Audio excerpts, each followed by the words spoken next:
Alors bonjour tout le monde, c'est Benjamin Crypto Liberté. Aujourd'hui nous sommes le lundi 14 novembre 2022.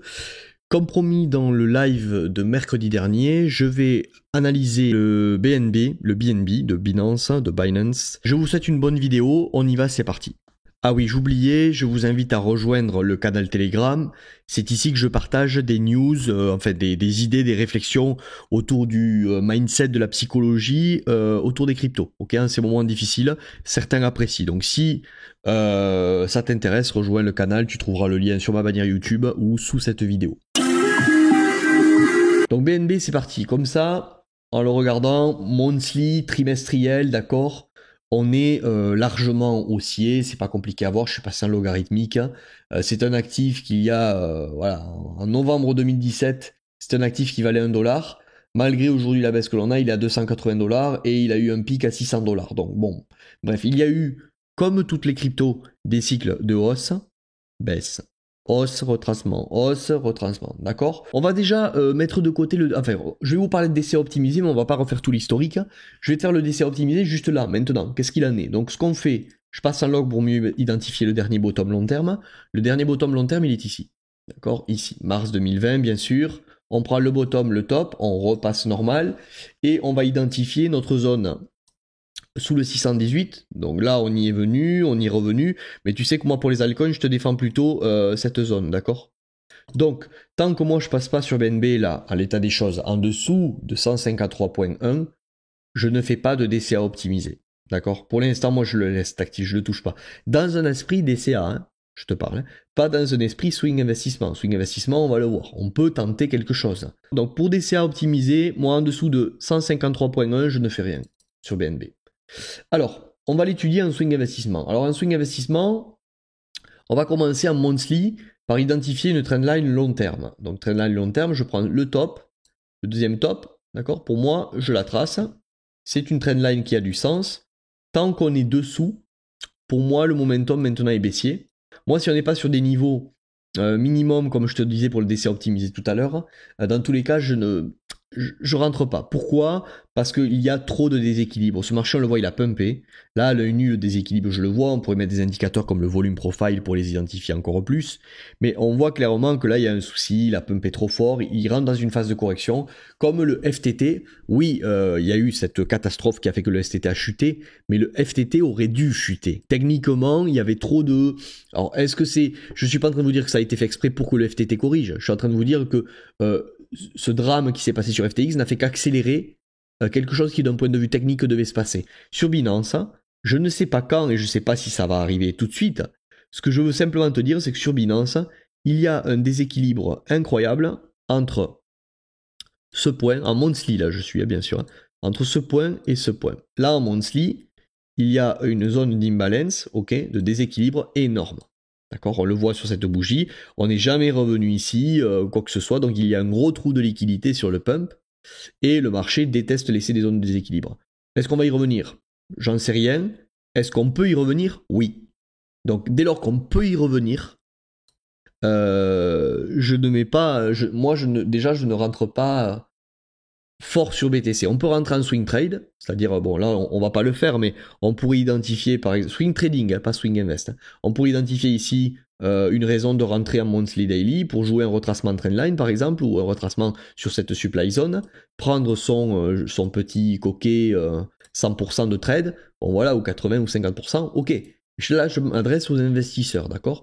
Donc ce qu'on va faire maintenant, c'est qu'on va identifier des demand zones, des zones de demande, des order blocks d'achat qui correspondent un peu à la zone 786 sur Fibo en général, hein, mais là on va le faire sur le prix de manière plus précise. Donc là on voit qu'il y avait, je le fais mais bon c'est pour te montrer quelque chose, hein. Donc là on voit qu'il y avait une demand zone, d'accord, qu'on avait laissé à cette époque, dump, ok, pump, hop, où est-ce qu'on est revenu mécher? Dans la demand zone. Donc cette demand zone, ok, on peut dire qu'elle est refermée, donc je vais le mettre demand zone monthly. On oubliera peut-être des choses, hein, dans ce... Parce que j'ai deux altcoins à faire, mais ne m'en voulez pas si j'oublie quelque chose. Donc cette dimension, je voulais te montrer. Tu vois, pump, déséquilibre, poum, on revient dedans. Ensuite, donc celle-là, pour moi, elle est refermée, on n'y reviendra plus. Donc là, je vois qu'en weekly, daily, il doit y avoir des déséquilibres, mais de là à parler d'un BNB à 2, 3, 1, bon, hein, on verra ça plus tard pour le moment. de là, il y aura de l'eau qui aura coulé sous les ponts. Je te rappelle que pour moi, le bottom ultime pour que cet actif reste haussier, il est ici, d'accord, sur BNB. Donc le bottom ultime, c'est... Le bottom sérieux, c'est 6,4, d'accord. Tant qu'on ne casse pas ce bottom de 6,4, on peut estimer que BNB est dans une phase, ok, peut encore descendre, même s'il vient nous faire un bottom ici, hein, on restera dans cette tendance haussière, d'accord, même s'il vient nous faire un bottom ici, et on s'attendra à des plus hauts, parce que la fractalité long terme est bullish. Donc, ceci étant dit, on va identifier, on en était là, la nouvelle dimension qui n'aurait pas été retest. Alors, on va prendre justement ce gros dump de mars 2020 en monthly. Donc, ce qu'on voit, c'est qu'on l'a breaké sur cette bougie ici. Ok, on a clôturé au-dessus, ici. Et le mois d'après, tac, on est venu retester, puis on s'est envolé. Donc ça, c'est ok. Pareil. Donc, on va prendre celle-ci. Et c'est là que le bas blesse, d'accord. Donc on voit que là, il y a une supply zone, une demand zone, pardon. On a breaké avec cette bougie, et là, on n'est jamais revenu retester. Donc, pour moi, un ordre ultime en DCA optimisé, si tu voulais le mettre, c'est 32,04. Impossible, on n'ira jamais. Tu n'en sais rien. Je le répète toujours, tu n'en sais rien. Moi, je sais que j'ai fait souvent des vidéos sur des altcoins. T'as des mecs, tu leur donnes des cibles, ils te rient au nez. Et le jour où on y est, au top du bull market, je me souviens, moi je parlais des fois de cibles sur des altcoins, incroyable, tu vois, Atom genre 7 $, je sais plus moi, Solana à 20 $, Avax, parce qu'on voyait, ceux qui comprennent l'analyse technique, voyaient qu'il y a, quand on ne savait pas, mais on voyait très bien que les EGLD et tout, au bout d'un moment, allaient corriger. Et à ces moments-là, franchement, t'as plein de gens qui te rient au nez, qui, ouais, impossible, le fonda il est trop costaud, le marché est mécanique. On s'en fout de ton fondamental. Ton fondamental, il te donne la lignée sur le long terme. Ton fondamental, il peut te donner des garanties que l'actif ne va pas mourir et va tenir sur le long terme. Par contre, en aucun cas, ton fondamental dit que c'est un actif qui ne corrigera jamais. C'est complètement, désolé, mais de mon point de vue, c'est complètement idiot de raisonner comme ça. Et quelqu'un qui raisonne comme ça, je te le dis, il va à sa perte sur les crypto-monnaies. Parce qu'il va ajouter de l'émotionnel dans un fondamental et il va se faire défoncé par le marché. Parce que il confond bon fondamental avec je m'en fous, j'achète n'importe quand, n'importe où. C'est la meilleure manière pour se prendre des bear markets de moins 80, moins 90% et être incapable de vendre. Après, chacun fait comme il veut, mais franchement, c'est... Il y a un peu d'ego là-dedans. Parce que t'en as plein qui s'ils avaient pu éviter un drawdown énorme, bah, ils seraient bien contents. Comme ça, le nouveau bull, ils auraient pu recharger et reprendre le bottom avec beaucoup plus de liquidité. C'est beaucoup plus confortable que de holder, d'être à perte et d'espérer que maintenant on remonte pour pouvoir se débloquer. Surtout qu'en plus, ce qui va fortement arriver, c'est que quand on va remonter, ben certains auront tellement souffert que quand on va revenir à leur prix d'achat, ils vont se débloquer, ils vont revendre. Et potentiellement, ça sera des moments où peut-être il faudra pas revendre, quoi. Mais bon, enfin. C'est comme ça. Donc, un ordre ultime pour moi, d'une zone qui est rationnelle et qui peut être retestée, quand on ne sait pas, c'est les 32,4. D'accord. Donc, on va le marquer. On va mettre ici Dimension Monthly. D'accord. Et de l'imbalance en plus au-dessus. Est-ce qu'il y a d'autres imbalances? Oui, bien sûr, en monthly. Il y a de l'imbalance. Allez, entre ce point et ce point, il n'y en a plus. Ici, il y a de l'imbalance, ok. Hop, donc on va le noter. C'est un détail. Mais bon, on va faire les choses proprement. Donc ici, pardon, je me suis trompé. Ici, il y a de l'imbalance aussi. Voilà, donc on va repasser normal. Donc maintenant, on voit que sous cet actif, il y a de l'imbalance, d'accord? Donc qu'est-ce qu'on attendrait qu'est-ce que j'attendrais personnellement pour prendre quelque chose sur BTC, sur BNB, pardon. Alors on va passer en weekly maintenant pour être un peu plus précis, d'accord? Donc on voit qu'on retrouve toujours ces nouvelles zones. On va pas le faire, mais en weekly, on pourrait, si tu veux, sur BNB, à nouveau, aller choper des demand zones. C'est-à-dire que là, tu vois, par exemple, en weekly, je te le fais juste pour l'exemple, mais cette bougie est une demand zone weekly, d'accord, demand zone weekly. En monthly, elle était dans une bougie, donc on la voyait pas en fait. Mais là, tu vois, si tu zoomes, tu pourrais même trouver des dimensions daily peut-être à l'intérieur. Mais au plus l'UT est grande, au plus c'est puissant. Pourquoi? Parce que tout simplement, il y a plus d'ordre placé dans une bougie. D'accord? Donc là, on voit qu'il y a une dimension weekly qui correspond avec un imbalance monthly. Donc il y a de fortes chances qu'on revienne un jour en fin de bear market ou dans une zone comme ça. D'accord? Donc je l'enlève, je veux pas trop saturer le graphique. Alors en weekly maintenant. qu'est-ce qu'on peut tenter? Parce qu'il y en a qui vont dire oui, mais peut-être, et moi je suis partisan de ça, je pense que c'est ce qui va se passer. S'il y a un joli automne sur BTC jusqu'à l'hiver, d'accord? Parce que tout le monde attend trop bas, les 10 000, les 12 000, à part s'il y a un signe noir sur Binance qui nous ramènerait plus bas comme FTX, je pense qu'il peut y avoir un scénario du style rallye, ok, qui surprend tout le monde, qui revient simplement, on en parlera à la fin dans des supply zones, pour ensuite une continuation de baisse, un bear market, ok, jusqu'au halving, et après on part, d'accord, et on viendra très certainement échouer dans ces zones qui en ont besoin pour qu'on reparte sur un nouveau cycle. Alors, est-ce qu'on va l'avoir ou pas? Moi, ce que je constate ici déjà, c'est que sur BNB, on a ce qu'on appelle, je te marque tout ce qui me saute aux yeux en weekly. Donc là, ici, déjà, cette zone, en plus de ça, on a des magnifiques equal low weekly. Donc equal low weekly, ce sont des bas qui sont trop triviaux, tu vois, comme les 30 000 de BTC. Bim, bim, ça tient, bim, bim, et les 30 000 sur BTC, boum, on est venu les casser. Comme sur FTX, tu regarderas sur le FTT, il y avait une superbe résistance.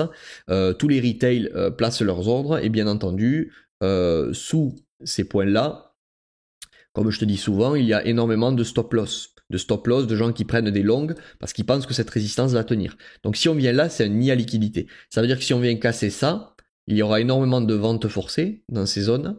Et qui dit vente forcée dit que des gros acheteurs pourront aspirer l'offre à cet endroit. Donc encore une raison de venir en dessous. Donc ici, est-ce que pour l'instant, il y a quelque chose à jouer pour un éventuel swing investissement, un rebond? Pour l'instant, moi là, pour l'instant, c'est pas beau ce que je vois. Je suis désolé, je te le dis sur Binance, ce que je vois, c'est pas beau. Beaucoup me disent, ouais, mais t'as pas vu contre BTC, la pattern elle est magnifique. Oui, mais contre BTC, on est sur un breakout potentiel sur une dernière vague explosive. Mais un truc qui pourrait en gros faire un truc comme ça. Tu vois, vague explosive, très dur à jouer et retournement. Et beaucoup vont se faire piéger parce qu'ils vont acheter dans cet endroit. Mais à part, et encore, j'attendrai plus de confirmation, à part un rebond qui nous ferait revenir dans des zones comme ça, je vois pas pour un investisseur, il y a mieux en fait, pour même moyen terme, pour un investisseur qui veut swinger, un swing investisseur comme moi, il y a mieux en termes de résultats.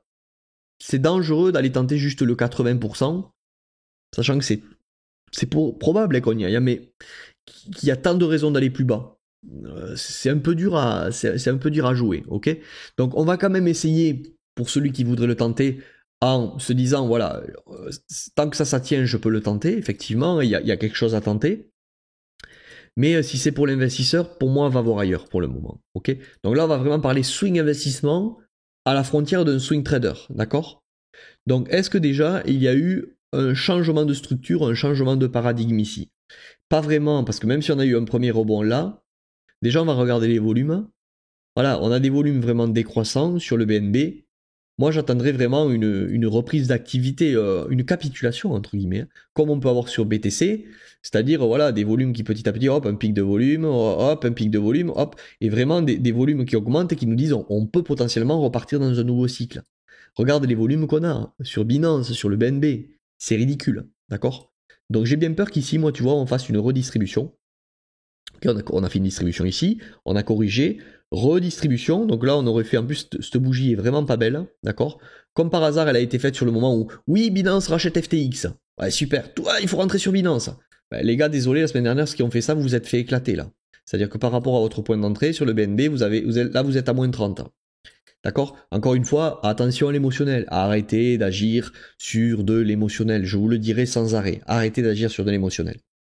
Ah oui, FTX va couler. Alors le FTX coule. Ah oui, FTX est racheté par Binance. FTX repump. Il short squeeze tout ce qui avait shorté. Binance il pump. Et juste après, ah mais non, ça repart à l'inverse. Ouais, mais c'est parce que le marché a dû se dire finalement que c'était pas si bon pour les cryptos. Il y a tout simplement des opportunités comme ça et des aubaines pour pouvoir redistribuer. Moi, je ne serais pas étonné que certains, avec toutes ces news, aient eu intérêt de redistribuer du BNB ici, quoi, entre guillemets. Moi, ce que je vois ici, c'est que pour l'instant, on a eu une fake sortie, ok, par rapport à ça. Si on veut vraiment réinverser cette tendance baissière, il nous faudrait ici repartir sur quelque chose de tac, tac, tac, sur quelque chose de tac, ok, tac, tac. Ah, ok. J'ai inversé la dynamique, ok, qui était baissière. Je l'ai inversé. Pour l'instant, on n'a pas du tout de ça. Est-ce qu'on a eu vraiment quelque chose d'agressif là, avec des volumes qui nous feraient dire que potentiellement il y a un changement de paradigme? Non. Les volumes ils sont plutôt ici sur la bougie de décharge. Et donc ici maintenant il y a une dimension à cet endroit, tu vois. La force de l'analyse technique malgré tout. Mais est-ce que ce sont des dimensions qui vont nous envoyer beaucoup plus haut? Je suis pas sûr. Tu vois ici, hop, dimension, tac, on break, on revient dedans. Pour l'instant on réagit. À voir si ça va tenir ou à voir si elle va être traversée. Autre chose que je voulais te dire, fais attention. Est-ce qu'il faut prendre position ici?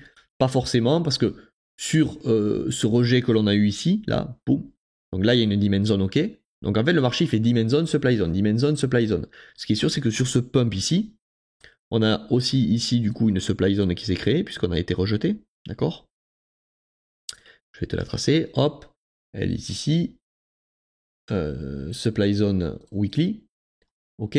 Donc oui, BNB va peut-être repumper là, d'ailleurs c'est ce qu'il est en train de faire, mais s'il repumpe, attention, il est en train de repump certainement pour venir combler ce déséquilibre qu'il y a ici, d'accord, cette imbalance que je ne vais pas te tracer non plus. Donc là on va potentiellement revenir ici, dans la supply zone, et ce top risque d'être défendu. Si tu vois quelque chose comme ça dans la supply zone, et qu'en daily, si tu zoomes, voilà, si tu zoomes en daily et qu'on revient là et qu'on fait un truc de ce style, hop, hop, c'est une distribution, ok. Et là, si on fait un truc de ce style, bah, tu peux t'attendre à qu'on revienne s'attaquer à ces niveaux-là et que ce soit pas très joli dans tous les cas. Parce que ça voudrait dire qu'on a accumulé, distribué, à accumuler et vraiment distribué salement ici avec cette bougie qui est vraiment pas belle. Donc il y en a plein qui me diront ouais mais t'es fou BNB, il a captivé tout le marché maintenant, comment tu peux dire que c'est l'analyse technique? Je sais pas quelle news, quelle chose peut sortir, ou quel événement, hein, BTC qui chute par exemple, pourquoi pas? Ça peut nous amener plus bas, mais désolé, moi sur un actif comme ça, je rentre pas. Voilà. Enfin, désolé, on s'en fout, je m'excuse même pas, mais sur un actif comme ça, je ne rentre pas. Alors, justement, si tu as des gros profits liés au fait que tu as acheté BNB très tôt, et que tu voudrais éventuellement, voilà, t'as pas su vendre ici, tu te dis, bon, j'aimerais quand même éviter de revenir à la case départ. Si on avait un joli pump là, un exit pump, ok, je vais te donner maintenant les zones où il serait bon de s'alléger. Après, c'est toi qui fais ce que tu veux, soit tu hold, soit tu veux pas t'alléger. Je vais quand même te donner les zones où il serait bon d'alléger. Regarde, alors on va rester en weekly.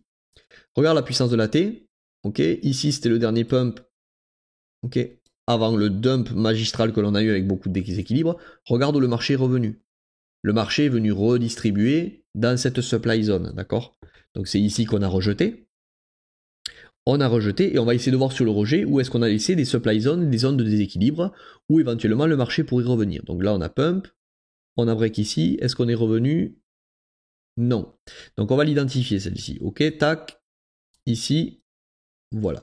Donc cette supply zone en weekly, alors on pourrait faire les mêmes en monthly, mais on va rester en weekly pour du moyen terme, ok? Donc là, bougie de break, on est revenu effleuré, mais on n'a pas entre guillemets touché, d'accord? On n'est pas revenu retester dans cet order block. Donc il y a une raison qu'on y revienne. Celui-ci c'est différent, je pense. Regarde. Donc on a pump, ok, break ici avec cette bougie, hop, on y est revenu une fois, deux fois et dump, ok. Donc celui-ci potentiellement il a été refermé. Donc une raison de revenir plus haut serait cet order block, cette supply zone weekly. Ok, donc je vais te l'identifier. Je vais t'identifier ici cet ordre. Donc je vais te marquer ordre de vente. Est-ce que tu mets 100%, 75, 50 ou 25? C'est toi qui vois. On va mettre 100% pour moi. Donc c'est-à-dire que là, si BNB venait t'offrir l'occasion, ok, si BNB venait t'offrir l'occasion dans les semaines prochaines de, par rapport à ce niveau, t'offrir un 80% là, ou une bougie qui fracasserait tout le monde, hein, c'est-à-dire une good news là de 6Z qui exciterait tout le monde, fais attention. S'il y a une super news et que tu vois le marché qui pump très fort, ok, arbitre ici. Enfin, c'est pas un conseil, chacun fait ce qu'il veut, arbitre, parce que je ne vois pas moi casser, partir plus haut sans qu'on ait venu combler ça. Et peut-être qu'on va le faire, mais c'est inconscient entre guillemets de le jouer. C'est ce que je te répète souvent, c'est que la T, c'est pas essayer de faire un coup, de faire un coup de casino, de poker, ah bien joué, bien vu, bien joué, bien senti. C'est pas ça le délire. Le délire, c'est se dire rationnellement, attention, ici, plein de raisons qui font qu'on peut y revenir pour un exit pump. Une super news de 6Z, etc. Donc plein de raisons pour que les gens deviennent euphoriques sur BNB, parce que c'est le seul qui reste, il a éclaté tous les autres et tout. Donc plein de raisons pour que ça distribue fortement. Rappelle-toi toujours de ça. Un gros, pour pouvoir distribuer des jetons, il faut qu'il y ait un afflux de liquidités acheteuses en face. Et ces moments corrèlent bien souvent avec des moments d'euphorie ou de good news. Achète la rumeur, vend la news. C'est pour ça. Il y en a plein qui disent oui, buy the rumor, sell the news. Mais ils t'expliquent pas pourquoi. Moi, je te l'explique. Hein. Je pense que c'est pour ça. Ok, et c'est pas je pense, c'est que c'est un fait. Pour qu'il y ait des gros, pour que des vendeurs vendent beaucoup, il faut qu'il y ait beaucoup d'acheteurs en face. C'est tout. C'est pas plus compliqué que ça. Et donc, comme c'est pas le coup qu'on cherche, et que comme je dis pas qu'on va y aller, mais qu'il y a beaucoup de raisons d'aller dessous, l'equal low weekly, l'imbalance monthly, la dimension monthly, et qu'il y a potentiellement un ordre magnifique à poser ici, pour du long terme, ok? Comme c'est possible, et pas parce que ça va arriver, allège ton risque ici, parce que si, même si on continue, ben tant pis, tu continueras avec les BNB que tu as gardés, et il faudra pas dire « Ah, je regrette », il faut pas regretter de prendre des profits. Quand tu commences à regretter de prendre des profits, c'est que c'est bien signe d'un top de marché, d'accord? Et si on se retourne, et qu'on repart vraiment dans un bear market plus long jusqu'au halving, je peux te dire qu'avec les profits que tu as pris ici, tu seras bien content de racheter du BNB ici. Et tu rachèteras beaucoup plus de BNB, parce que tu éviteras un drawdown de 70% éventuellement. Ok? J'espère que ça t'aura plu, que c'est une vision différente de ce que tu peux voir ailleurs. C'était Benjamin Crypto Liberté, pense à me mettre le like, je te dis à plus pour une prochaine vidéo. Ciao!